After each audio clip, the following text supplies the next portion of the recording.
So hey guys, hello everyone, welcome back to एडीमेस mentor.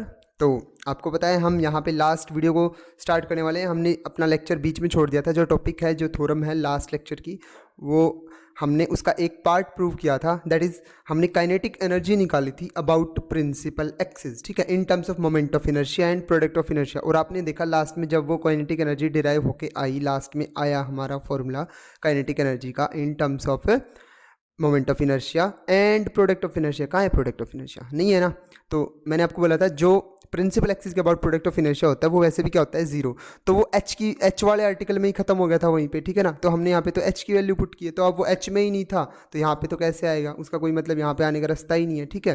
तो हमारे पास जैसे दो डोर है, फर्स्ट डोर में से उसको पहले एच के अंदर से आना चाहिए था, ठीक है ना। अब एच ने एंट्री नहीं दी, वहीं पे जीरो करके छोड़ दिया उसको, वहीं पे खत्म कर दिया, तो अब आगे तो कहाँ पे पहुंचेगा, काइनेटिक एनर्जी तक तो आ ही नहीं सकता, ठीक है।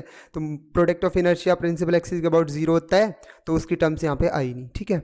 अब आ जाओ, हम कोऑर्डिनेट एक्सिस के अबाउट डिराइव करते हैं फटाक से। देखो जल्दी स्टार्ट करते हैं। तो आई जे के हमारे जो होते हैं यूनिट वेक्टर्स होते हैं along the directions x axis, y axis and z axis, ठीक है। सो दैट आर वेक्टर को हम किसी भी आर वेक्टर को ऐसे लिख सकते हैं, प्लेन के अंदर कोई भी हमारा पोजीशन वेक्टर ले लिया हमने, और ये आर वेक्टर तो हमारा ये है, ये वाला, ठीक है ना। तो हमने आर वेक्टर को अब की बार किसकी टर्म्स में लिखा है, कोऑर्डिनेट एक्सिस की टर्म्स में, that is x i plus y j plus z के। एंड ओमेगा वेक्टर को हमने लिखा है ओमेगा डब्ल्यू, बोलो आप या फिर ओमेगा बोलो, ठीक है, into lambda i plus mu j plus nu k, ठीक है। लैम्डा म्यू और न्यू आपके कंपोनेंट्स हो गए, ठीक है। उसके बाद where lambda nu and mu are direction cosines of the axis of the rotation. ये जो एक्सिस ऑफ रोटेशन है ना आपकी, ये वाली इसके क्या है, ये आपके कंपोनेंट्स हैं, ठीक है ना, direction cosine, sorry. So here omega cross r निकालना है हमें, तो क्योंकि हमें जरूरत पड़ेगी इसकी फॉर्मूले के अंदर, ठीक है ना। ओमेगा क्रॉस आर की फॉर्मूले के अंदर अपनी जो काइनेटिक एनर्जी का फॉर्मूला है उसमें हमें ओमेगा क्रॉस आर की नीड होगी, तो हम ओमेगा क्रॉस आर की वैल्यू निकाल रहे हैं। आपको पता है क्रॉस प्रोडक्ट कैसे सोल्व होता है, ये देखिए अपने चैनल का लोगो है।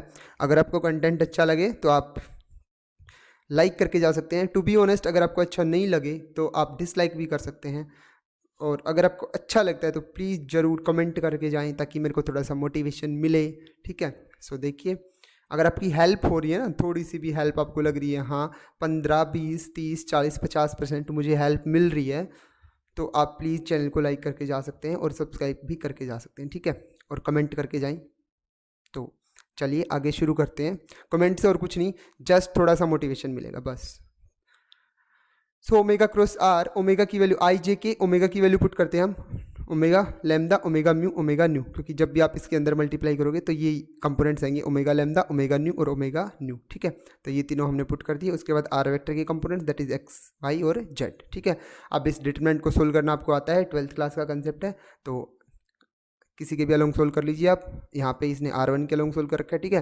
तो आई ले लेंगे एक बार, तो इसको छोड़ दिया और इस रो को छोड़ देंगे, तो यहाँ पे क्रॉस मल्टीप्लाई इनकी और इनकी माइनस हो जाएगी, ठीक है। तो ये मैंने इसको सोल्व कर रखा है, दोनों में से ओमेगा कॉमन आ जाएगा, तो ये डिटरमिनेंट की वैल्यू, ठीक है, आप सोल्व कर सकते हो आई थिंक।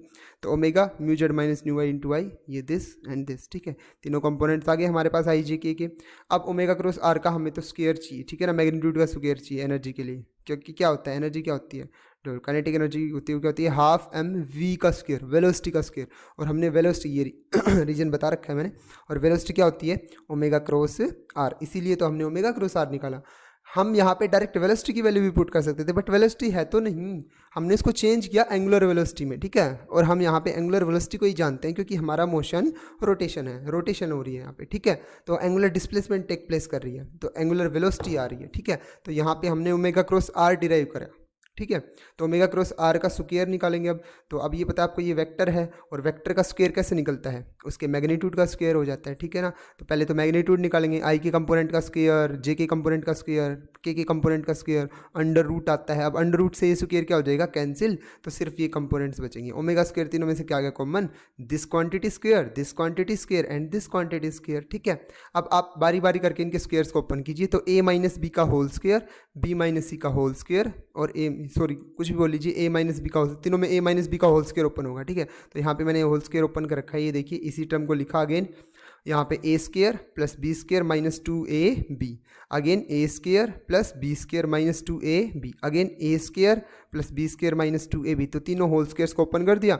उसके बाद ये देखिए म्यू स्क्वायर किस किस के साथ है, जेड स्क्वायर के साथ है और एक्स स्क्वायर के साथ है, ठीक है ना, ये रहा एक्स स्क्वायर के साथ है, तो यहाँ से म्यू स्क्वायर कॉमन आ जाएगा दोनों में, तो क्या बचेगा x square plus z square. ऐसे ही लैम्डा स्क्वायर कॉमन आ जाएगा बच्चों दोनों में, लैम्डा स्क्वायर जेड स्क्वायर और प्लस में वाई स्क्वायर, इसके साथ भी लैम्डा स्क्वायर। ऐसे ही न्यू स्क्वायर किस किसके साथ है, देख सकते हो आप, ये रहा एक्स स्क्वायर के साथ है और वाई स्क्वायर के साथ है, तो ये भी कॉमन आ जाएगा। उसके बाद -2 म्यू न्यू जेड वाई, ये वाली टर्म फर्स्ट टर्म लिख दी हमने, फिर ये वाली टर्म लिख दी और फिर ये वाली प्रोडक्ट वाली, तीनों टर्म लास्ट में लिख दी, ठीक है। हमने इसको जस्ट रीअरेंज किया है और कुछ भी नहीं किया। उसके बाद हाफ ओमेगा स्क्वायर, ये तो बाहर ही चल रहा है, ठीक है, समेशन एम भी बाहर चल रहा है, ठीक है, अंदर मल्टीप्लाई करवा दी सभी के साथ अब अलग अलग, तो समेशन एम एक बार इसके साथ मल्टीप्लाई में आएगा, तो summation m mu square this, lambda square constant है, यहाँ पे भी म्यू स्क्वायर कांस्टेंट है, आप बाहर रख सकते थे, ठीक है, ये जल्दी जल्दी में लिख दिया, आ गई समेशन, फिर कटिंग करने की वजह से नहीं लिखा, ठीक है ना, तो ये म्यू स्क्वायर कांस्टेंट आप इसको बाहर लिख सकते हैं। ऐसे ही लैम्डा स्क्वायर को आप बाहर लिख सकते हैं, न्यू स्क्वायर को आप बाहर लिख सकते हैं, ठीक है, और ये टर्म्स आ जाएंगे। उसके बाद ऐसे ही 2 म्यू वी, क्योंकि जो आपके न्यू, ये जो लैम्डा न्यू और वी थे ना, ये आपके तीनों क्या थे, कांस्टेंट है, कंपोनेंट्स है ना भी, ये तो देखो आगे लिख रखे हैं, तो ये समथिंग 1 2 3 कुछ भी हो सकते हैं, ठीक है, तो ये तो कांस्टेंट है, तो ये सारे बाहर आ जाएंगे। तो ऐसे ही -2 म्यू इसमें से ये बाहर रह जाएगा, तो समेशन एम की मल्टीप्लाई इसके साथ होगी, ये अंदर रहेगा वाई और जेड, ठीक है। ऐसे ही यहाँ पे ये न्यू और लैम्डा बाहर आ जाएगा, ऐसे इसके साथ रहेगा, यहाँ से म्यू और लैम्डा ऐसे इसके साथ रहेगा, ठीक है, summation x y, summation m x y, ठीक है। अब आपको इनको भाई पहचानना है कि कौन क्या चीज़ होती है, तो स्टार्टिंग से मैं आपको बोलता रहा हूँ, प्लीज़ पीछे वाले लेक्चर्स के साथ आप वेल फैमिलियर होने चाहिए, वो आपको अच्छे से समझ में आने चाहिए, ठीक है ना। अगर आपको नहीं आ रहे तो उनको प्लीज़ दोबारा देखिए, ऐसा तो होना नहीं चाहिए आई थिंक कि आपको अगर एक बार देख, आपने अगर ढंग से देख लिया तो आपको दोबारा देखना पड़े। मैंने इसको वेल मतलब अच्छे ढंग से एक्सप्लेन कर रखा है, जितना बेस्ट हो सकता था, हर चीज़ के बारे में बिल्कुल एलेबरेट कर रखा है। और वैसे आप ग्रेजुएशन में हो या फिर मास्टर्स में हो तो आपको इतना तो समझ में आना चाहिए, ठीक है ना। थोड़ा सा भी मिलेगा डोज तो भी हम उसको अंदर तक समझ सकते हैं, ठीक है, लेकिन मैंने इसको बिल्कुल एक जैसे सामने बच्चा पढ़ रहा है वैसे एक्सप्लेन किया है हर चीज़ को, कि यहाँ पे ये चीज़ है, ये चीज़ है, एग्जाम्पल्स के साथ, ठीक है। सो प्लीज़ अगर फिर भी आपको याद नहीं है ना, और ये तो याद रखने की चीज़ है, स्टैंडर्ड नोटेशन है ये, तो ये देखो ये भी स्टैंडर्ड नोटेशन, अब हम इनकी वैल्यू पुट करेंगे, ठीक है ना, तो इनकी वैल्यू आपको याद होनी चाहिए, ठीक है। सो देखिए समेशन एम, ये म्यू स्क्वायर कॉमन है, बाहर आ जाएगा, कांस्टेंट है sorry, summation m x square plus z square, तो मैंने आर्टिकल में बताया था आपको सेकंड लेक्चर में, याद रखने का तरीका ये क्या होता है, moment of inertia about y axis, जिसमें वाई की टर्म नहीं है ना तो वाई एक्सिस हो जाएगा, तो उसको क्या बोलते थे बी, ठीक है ना, सेंस के हिसाब से। पहले तो एक्स वाई जेड, एक्स के साइड में ए, वाई की साइड में बी लिख दीजिए, जेड के साइड में सी, याद रखने का तरीका, सीक्वेंस सेम आ रही थी, ठीक है। तो वाई के अबाउट है तो उसमें वाई की टर्म नहीं है, वाई की टर्म नहीं है तो वो वाई के अबाउट, और वाई के अबाउट है तो उसको क्या बोलोगे, कैपिटल बी, तो इसकी जगह कैपिटल बी पुट कर दिया। ऐसे भी इसमें एक्स की टर्म नहीं है तो ये पहला ही है यानी कि ए, तो इसकी जगह कैपिटल ए पुट कर दिया। ऐसा ये कौन है, जेड नहीं है तो ये सी आ जाएगा, कैपिटल सी आ गया, ठीक है। -2 न्यूमी, और ये इसमें कौन नहीं है, एक्स, या प्रोडक्ट आ गई, ठीक है ना, तो प्रोडक्ट ऑफ इनर्शिया वाली टर्म्स है ये। अब ये कोऑर्डिनेट एक्सिस के अबाउट चल रहे हैं हम, इसलिए इसमें प्रोडक्ट ऑफ इनर्शिया की टर्म्स भी आ रही हैं, ठीक है ना।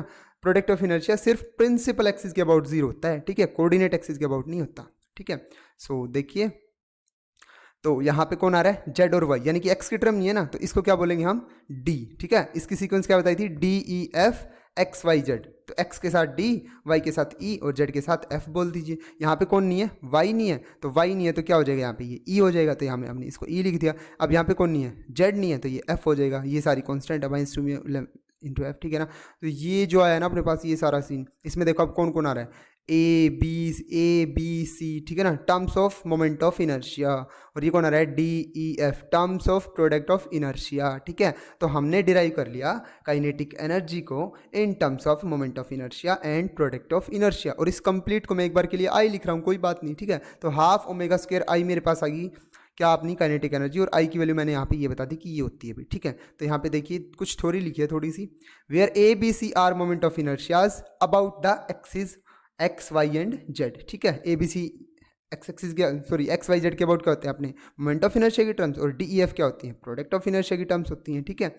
I is the moment of inertia of rigid body about the instantaneous axis of rotation. I क्या है अपना ये जो है ना, ये अपना इसको इसने अलग नाम दिया है क्या, इंस्टेंटेनियस रोटेशन ऑफ बॉडी, ठीक है। Moment of inertia about the instantaneous axis of rotation. Comparison of the two फॉर्मूले, अब कंपैरिजन कर रहा है, ठीक है। तो कंपैरिजन मैंने आपको स्टार्टिंग में बता दिया था लास्ट वीडियो के एंडिंग में कि भाई कंपैरिजन करने का इतना सा मतलब आपको ये देखना है इन दोनों में डिफरेंस क्या है, क्या फ़र्क है, ठीक है। तो फ़र्क क्या है आपने लास्ट आर्टिकल उसमें देखा था लास्ट वीडियो में कि जो प्रिंसिपल एक्सिस के अबाउट आया था उसमें तो किसकी टर्म्स नहीं थी, प्रोडक्ट ऑफ इनर्शिया की, बिकॉज प्रिंसिपल एक्सिस के about product of inertia zero होता है, लेकिन यहाँ पे तो एग्जिस्ट कर रहा है, डी ई एफ की टर्म्स आ रही हैं। तो सिर्फ यही फ़र्क है, वहाँ पे सिर्फ ये ए बी सी की टर्म्स थी, यहीं पे ख़त्म हो गया था सब ए star B star c star तक, बट यहाँ पे ये डी ई एफ की टर्म्स भी आ रही हैं, ठीक है ना। तो यही बात है, shows that one refer to principal axis is much simpler as there are no product of initial terms involve, ठीक है। तो कंपैरिजन किया तो हमने क्या देखा, जो टी था ना, shows that one refer to principal axis, जो प्रिंसिपल एक्सिस के अबाउट आपने निकाली थी ना, क्या काइनेटिक एनर्जी, उसमें किसकी टर्म्स नहीं थी, प्रोडक्ट ऑफ इनर्शिया की, तो वो सिंपल है, ठीक है ना, एज कंपेयर टू जो आपने मोमेंट ऑफ सॉरी जो आपने काइनेटिक एनर्जी निकाली किसके अबाउट, कोऑर्डिनेट एक्सिस के अबाउट, ठीक है। क्योंकि उसमें अब इसमें तो देखो कितना बड़ा सीन आ रहा है, ये सारा याद रखना पड़ेगा, तो वो वाला सिंपल है, ठीक है। तो बस यही बता रहा है, इसमें प्रोडक्ट ऑफ एनर्जी की टर्म्स हैं, उसमें नहीं है। ये दूसरी फॉर्म लिख रखी है मैंने, और ये टॉपिक हम नेक्स्ट वीडियो में स्टार्ट करेंगे, ठीक है। तो ये दूसरी फॉर्म लिख रखी है, if a rigid body rotates about a fixed body with an angular velocity omega and an angular momentum H, show that the kinetic energy T is given by T equals to half omega dot H. हम आपको पता है हमने यहाँ तक ये article drive करके छोड़ा भी था कि half of omega dot H आ जाती, ये आ गई थी, ठीक है ना। तो बच्चों ये आर्टिकल आ सकता है इस नाम से, मतलब एग्जाम के अंदर कि एक रिजिड बॉडी रोटेट कर रही है about a fixed body with an angular momentum velocity sorry omega and momentum H, then show करना है कि काइनेटिक एनर्जी ये आएगी भी, ठीक है ना। तो ये आर्टिकल आपका इस नाम से भी आ सकता है भी, ठीक है। तो आपको मतलब ऐसे देख के ये नहीं करना कि भाई ये क्या आ गया क्या नहीं, काइनेटिक एनर्जी का आर्टिकल आ रहा है तो आप काइनेटिक एनर्जी ड्राइव कीजिए। अब ये याद रखिए, सिर्फ कोऑर्डिनेट एक्सिस के अबाउट आता है तो आपकी ये प्रोडक्ट ऑफ इनर्शिया की टर्म्स आएंगी, और अगर प्रिंसिपल एक्सिस के अबाउट आता है तो वो टर्म्स नहीं आएंगी, ठीक है ना, क्योंकि प्रोडक्ट ऑफ इनर्शिया उनके अबाउट क्या होता है, जीरो। सो आई थिंक आपको लेक्चर समझ आया होगा, और अगर लेक्चर समझ आया है, अच्छे से फील आई है मस्त, तो आप प्लीज़ वीडियो को लाइक करके जाएँ, अच्छी सी कमेंट करके जाएँ, आपको जो भी लग रहा है जैसा भी समझ आए, ठीक है ना। अगर अच्छा नहीं लगा तो आप डिसलाइक कर सकते हैं, ठीक है। और चैनल को सब्सक्राइब कर दीजिए, बहुत सारे इन्फॉर्मेटिव वीडियोस भी यहाँ पे मैं लाता रहता हूँ। किसी भी इन्फॉर्मेशन मतलब एज ए स्टूडेंट जो इन्फॉर्मेशन मेरे को होती है, जो सभी स्टूडेंट्स के लिए मेरे को लगता है कि सभी को पता चलनी चाहिए, ज़रूरी है, ठीक है। तो वो इन्फॉर्मेशन बहुत ही ज़रूरी इन्फॉर्मेशन होती है, वो यहाँ पर मैं डाल देता हूँ वीडियो के रूप में, ठीक है। तो उसको आप देख सकते हैं, आपको काफ़ी अच्छी इन्फॉर्मेशन मिल सकती है, ठीक है ना। ऐसा नहीं कि डेली अपडेट, मतलब जो अपडेट इंपॉर्टेंट होती है स्टूडेंट के लिए, तो वो अपडेट जब भी आए तो आपको नोटिफिकेशन मिल जाए कि ऐसा कुछ चल रहा है सीन स्टडी के फील्ड में, ठीक है। तो आई थिंक हम वीडियो को यहीं पे बंद करते हैं, ठीक है। So thank you so much, like करके जाएं, कमेंट करके जाएं, थैंक यू।